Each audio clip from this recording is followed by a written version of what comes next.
Hello students, welcome back to eSchool. Today our second part 2 class we have to conduct it and this is our second class रे पढ़िया के जिबा at the high school communicative English class 10 रो जदि आपण माने part 1 देखि नंते part 1 रो image देखौची आपण माने देखि परिबे तबे ये थिला part 1 वीडियो जहा का में पढ़ी थिले at the high school the autobiography of Mahatma Gandhi बहुत भी बढ़िया के डिस्कशन करथिले description with word meaning step by step बुझेइथिले ते पार्ट 2 को आम डिस्कशन करवा तो कही रखुची एट द हाई स्कूल जो रोची तुम क्लास 10 रो फर्स्ट जो रोची न्यू चैप्टर रोची तो this is an autobiography written by Mohandas Karamchand Gandhi जहाँ को महात्मा गांधी बोली कहूँ डिस्कसन करे स्कूल लाइफ विषय किसी डिस्कसन करते पढ़ी तेज आउ कि रही है इंटरेस्टिंग जोटा कि ड्रबैक्स रोला आमको एग्जांपल आकार बुझाते कौटा ठीक कौटा भूल ते पढ़ा कौन रही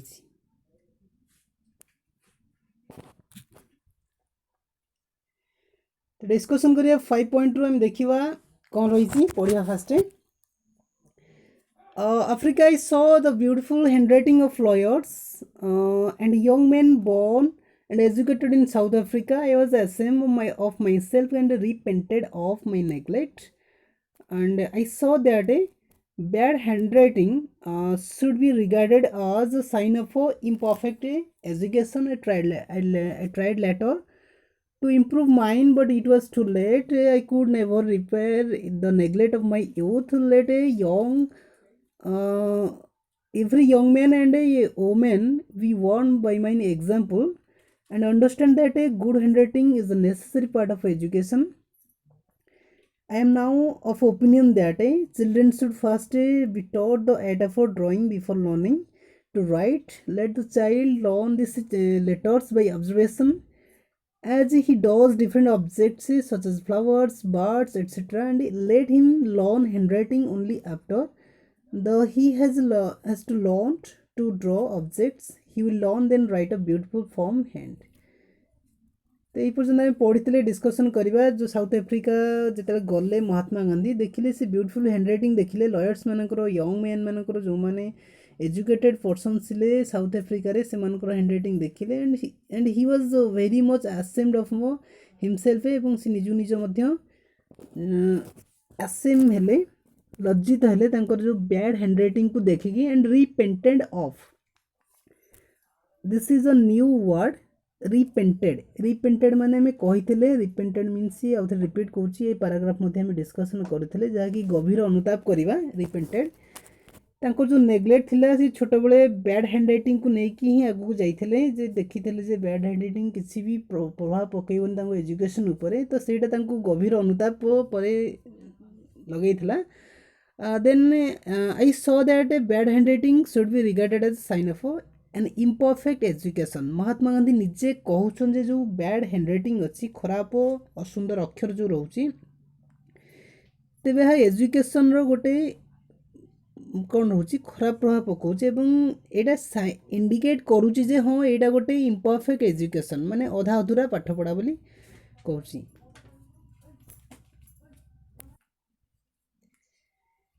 तापर सी जो अनुताप कले I tried later to improve mind सी निज निज इम्प्रूव करने चेष्टा कले जो अक्षर था सुंदर करने चेष्टा कले but it was too late बहुत विलम्ब हो सारी कारण जोटा जो कहुए जोटा बाल्यकाल न हो वृद्ध अवस्था हो पार ना एमती किसी प्रवाद अच्छी जोटा कि महात्मा गांधी अनुभव कर सारी जोटा कि बाल्यकाल है सुंदर अक्षर है तो ये किपर हम how can be it be possible then I could never repair the neglect of my youth सी कहले कि मुझे भूल करी से भूल सुधार ना तेणुक सी एग्जांपल आकार वार्न कर वार्निंग मीन्स गोटे वन टाइप ऑफ मेसेज दौरान सोसाइटी की जे आम यही पर्यंत जो स्टेज रे अच्छु जो मैंने वीडियो देखुं तो से चाहिए भी जो हैंडराइटिंग रही से चेंज करें सी हैंडराइटिंग उपर बेसी नेसेसरी देले इम्पैक्ट कर एट द हाई स्कूल पाठरे सी कहते good handwriting is the part of education सी पूर्व कहते हाँ यहाँ किसी पार्ट नुह कि नेसेसरी पार्ट बोली से कहते now I am the opinion of that children should first taught the art of drawing before learning to write सी कहते फास्ट चिल्ड्रेन माने छोट छुआ मैंने जो पाठ पढ़ा आरंभ करुँच तो से समय से फास्ट शिखा दरकार आर्ट ऑफ ड्राइंग चित्र करिवार जो ड्राइंग शिखा दरकार बिफोर लर्निंग टू राइट लेखा पूर्व से फास्ट चित्र ही प्रैक्टिस करन कारण चित्र माध्यम से जो हैंड राइटिंगटा फास्ट सहज हो पार तार जो स्किल रोची होल्डिंग द पेन धरबार जो कला कौशल से संभव जदि तुम्हें आर्ट शिखिप जो ड्राइंग कर and let the children learn this letter by observation as he does different object सी कहते जो डिफरेंट डिफरेंट ऑब्जेक्ट रोचे सी फास्ट ऑब्जर्वेशन करू लेटर को ऑब्जर्वेशन करू एवं फ्लावर बार्ड से सब ऑब्जर्वेशन कलापर सी शिखिपर हैंड राइटिंग शिखिपर लेखा जापर and let him learn handwriting after only he has learn to draw objects एवं ऑब्जेक्ट ड्र करवा शिखा दरकार दे he will then write a beautiful form hand एवं एते कार्य सरला परे सी नुआ नुआ ऑब्जेक्ट जो ड्र कर पारला सेटा भल हो कि खराब हो तापर सी कौन कर लेखा लेखिबा आरंभ करिवो तेबे ये थिला गांधीजी को तरफ किसी मेसेज जहाँ को आम शुणिले एवं तापर देखिबा Sanskrit however proved had a टैक्स in geometry there was nothing to memorise व्हेreas in Sanskrit I thought everything had to be learned by heart. This subject was also commenced from the south from the 4th standard. As soon as I entered the 6th I became disheartened. कौन कहते सी जे तापर आ गोटे विषय उपते आलोकपात कर संस्कृति जोड़ा कि सी अनुजाई अकॉर्डिंग टू महात्मा गांधी संस्कृति subject is a very hard topic hard text बोली थिला कहीं थिला आम एबे बुझीबा तो सी कंपेयर कर ज्योमेट्री सहित geometry is nothing but a very good chapter and because there is no more memorising text मन रखापी किसी ना केवल बुझिया दरकार अंडरस्टैंडिंग कॉन्सेप्ट थिला but in case of Sanskrit there is a lot of things to memorise बहुत किसी जिनस थिला जहाँ को मन रखा पड़ूला तो से बहुत ही गांधीजी को लगुला जे हाँ यहाँ गोटे डिफिकल्ट टैक्स फॉर हिम तेरे सी कमेंट्स करते कमेंट्स माने आम देखिपर what mean by comments this is a new word comments माने कहवा कि किसी कौन स्टार्ट करवा ये हम तो सी कहते जिते सी स्टैंडर्ड 4 रे स्टार्ट कले पाठ पढ़ा से समय कथा सुना जाए एंटर्ड 6 से समय कथा कहते सी 6 स्टैंडर्ड को आसी 6 स्टैंडर्ड बेलू जो हैड थिला दैट बिकम डिसहेटेड माने गोटे प्रकार कौन माने घृणा भाव तो नुह किंतु इच्छा न आसवा ये तने संस्कृत प्रति जो इच्छा थिला ओपिनियन थिला दैट इज नेगेटिव आसी तेणुक सी पढ़िया चाहून संस्कृत को the teacher was a hard टैक्स master anxious as I thought to force the boys there was a sort of rivalry going on between Sanskrit and the Persian teachers. So the Persian teacher was lenient. कहिबे word the boys used to talk among themselves that a Persian was very easy and the Persian teacher was themselves say that a Persian was very easy and the Persian teacher was very good and considerate to the students. The easiness tempted me and one day I sat in the Persian class. तो ये रखा देखा कौन कौन difficult word रोचे discussion करिया first है टैक्स मास्टर माने the teacher who assigns some tasks तेरे जी टीचर जड़े जी कि कौन करते पाठपढ़ा दिखती घर को एनसीएस मैंने वेरी मच इगरनेस बहुत आग्रह जो कहुए देन नेक्स्ट वर्ड देखिए राइवरी मीन्स कंपिटेंट जो प्रतियोगिता लगे क्या भी से कहार संस्कृत और पर्सियन टीचर तापर डिफिकल्ट वर्ड हूँ लेनिएंट मीन्स नॉट स्ट्रिक्ट माने एते कठोर नुह कोहल बोली कहीपर पर्सेंट टीचर बहुत पाठ पढ़ कि न पढ़ किंतु तुमको किसी कहबेनी से भाया टीचर कनसीडरेट माने कौन कनसीडर माने आम कहवा जे जदि आम सरल भाषा कहवा कनसीडर माने सूचना प्रदान करवा एवं हाँ से पर्यटन डिस्कसन करदे कौन रही सुना जाए एंटर्ड 6 महात्मा गांधी जो 6ठ श्रेणी रे एंटर कले से समय जो हैड थिला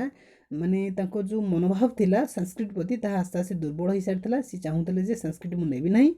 the teacher was hard task master anxious as thought to force the boys जो टीचर थे जे कि टैक्स दौले संस्कृत मास्टर से बहुत ही फोर्स पकाउते बॉयज मानू जे तुम्हें संस्कृत ही पढ़ there was sort of rivalry going on between Sanskrit and the Persian teachers जो टीचर थे स्कूल रे Sanskrit teacher and Persian teacher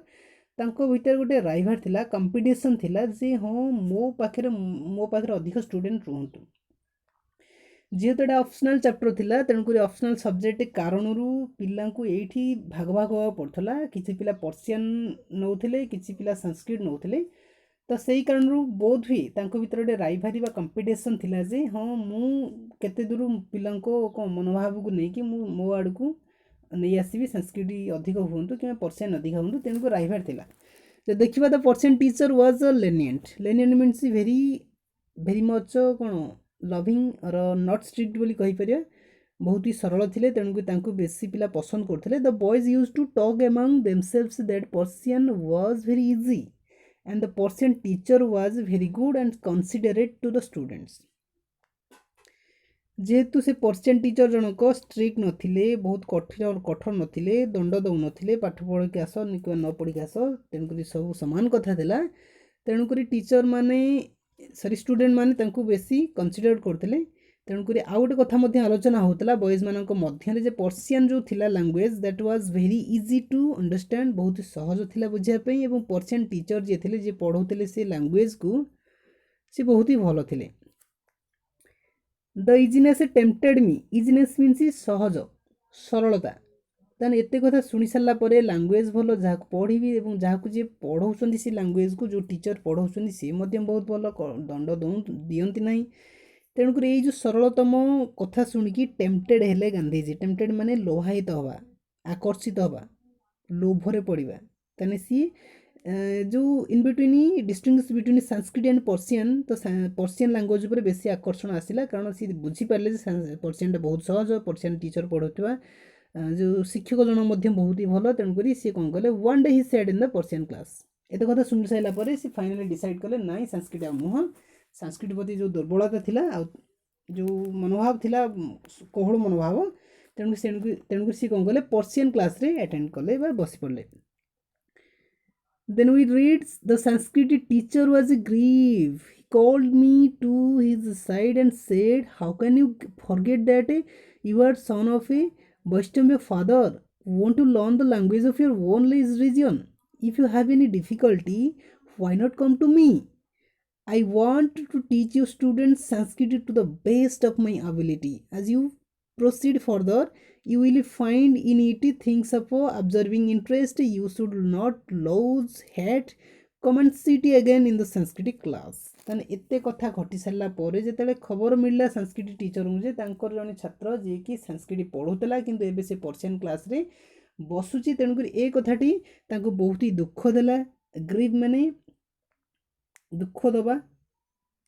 दुखरे भांगी पड़े एमती किसी हो and he called me to his side and said तांकु से कौन कले जो महात्मा गांधी को डाकिले साइड को एवं तांको पचारे how can you get forget that you are the son of a Vaishnav father तांको किसी प्रश्न कले से संस्कृत टीचर जे तुम्हें किपरि भूली पारुछ जे तुम्हें जड़े वैष्णवंकर पुत्र बोली वैष्णव पुत्र ही संस्कृत पढ़ो ना एटा तो बहुत माने अन्याय हो want you learn the language of your own religion तुम्हें तुमर निजर आंचलिक भाषा शिक्षा को कुंठाबोध कर why if you have any difficulty why not come to me तुम जदि किसी असुविधा अच्छी संस्कृत रे तेबे मते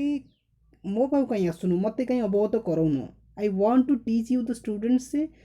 Sanskrit to the best of my ability कारण मो स्टूडेंट मानक मोर सामर्थ्य ठारू माने पूरा मुझे पढ़ी पारि से अनुसार मुझे पढ़ाऊँगी तेणु जदि किसी असुविधा अच्छी come to me I am trying to resolve the problem जहाँ प्रोब्लेम रोचे संस्कृत रे तो समाधान करी आज proceed further you will find it in things of observing interest तापर से कहउछन किसी माइंड को वाश करछन जे तुम आस संस्कृत क्लास रे बस संस्कृत मु भल कर पढ़ेबी संस्कृत आमर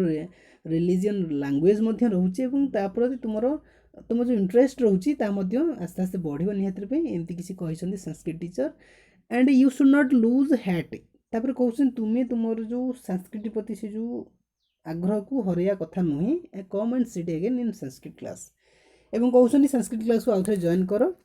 तुम जहाँ जहाँ असुविधा अच्छी मुझे पढ़ेबी तेना कौट ना कौटी आमर जो इंटरेस्ट रोचे सब्जेक्ट प्रति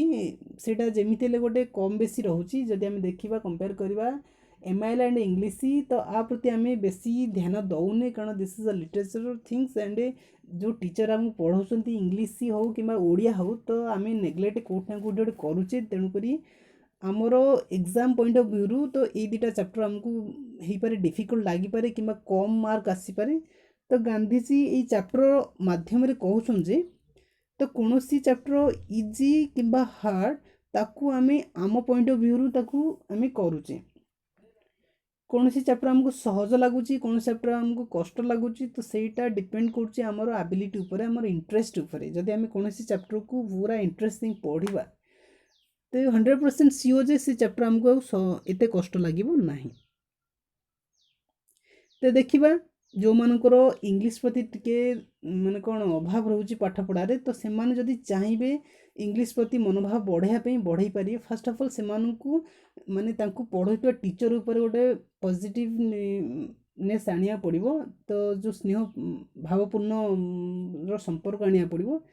जब से टीचर पसंद आसती तेरे से टीचर जहाँ पढ़ातु ना कहीं निहत भी पसंद आसो तेणुक फास्ट ऑफ ऑल तुम टीचर प्रति श्रद्धा भाव रख एवं सी जहाँ पढ़ाऊँ आसो निहत रूपे तो देखिए कौन रोचे परवर्ती this kindness put me to shame. I could not disgrace my teachers' affection. Today I can't but thank with gratitude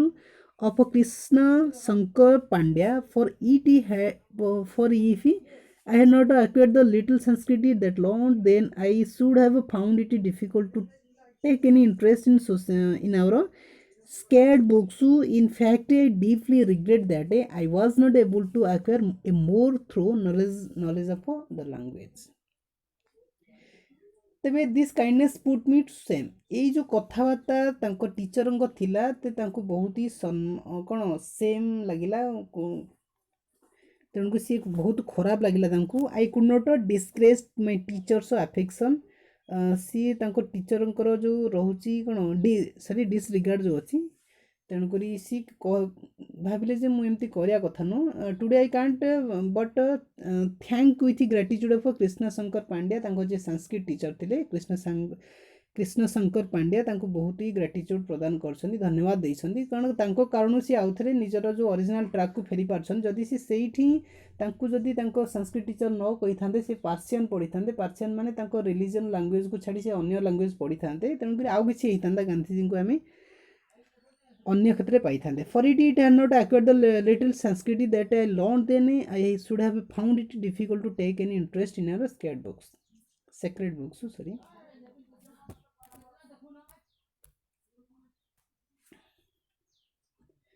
तेरे महात्मा गांधी कहते जदि मुझे संस्कृत पढ़ी न था से समय तेरे मोर किसी संस्कृत जो ज्ञान जी अच्छी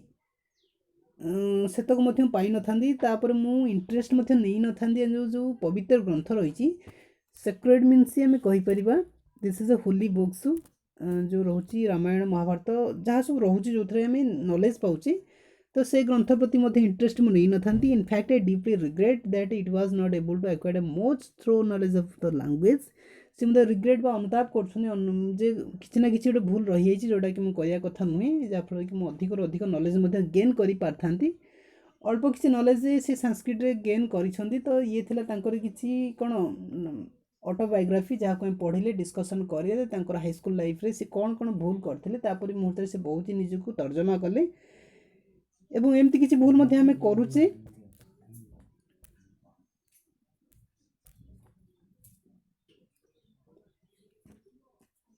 तेबे एमती किसी रहिला जहाँ को पढ़ले तेणुक आशा करुचे भिडियोटी बहुत ही माने भल लगी please like share and subscribe this channel तेबे देखिबा जो मोहनदास करमचंद गांधी विषय पढ़ा मोहनदास करमचंद गांधी जी की जन्मग्रहण करते अक्टोबर 2 मसीहा 1869 मसीहा एवं जो मृत्यु होता जनवरी 30 मसीहा 1948 मसीहा होता that was India's greatest leader who employed non violence to lead the successful campaign for Indians independence for British rule and in turn inspired movements for civil rights, freedom across the world तांकर जो इतिहास रही है दशम श्रेणी मध्य इतिहास पृष्ठ पढ़ुवा जो रोचे असहज आंदोलन रोचे आमर इंग्रेज सरकार विरुद्ध रे तो ताकू जी कैंपेन करते सी हूँ मोहनदास करमचंद गांधी जहाँ आम कहे लीडर ऑफ ग्रेटेस्ट लीडर बोली कहे महात्मा गांधी कहे जी कि आमर सारा पृथ्वी जो आंदोलन होता ता लीडर नहीं the story of my experiment with truth Hind Swaraj Indian home rule are some of the leading books by Mahatma Gandhi तांकर किसी बही रही जहाँ को आम देखिले the story of my experiment with truth सेटा गोटे हिंद स्वराज रोची इंडियन होम रूल रोची एमती किसी स्टोरी रोचे जोटा लीडिंग बुक्स जदि आम पढ़ा आमको गोटे लीडरशिप नॉलेज आसीज in present extract Gandhiji focused on his life and learning at high school तेबे ये थिला हाई स्कूल लेवल किसी पॉइंट जहाँ आम डिस्कसन करें तेबे ये रहा नोट्स एंड ग्लोसरी जहाँ को मुझे कही सारी एवं याकू मध्य पढ़ी पारे जेटा बही रे देइछि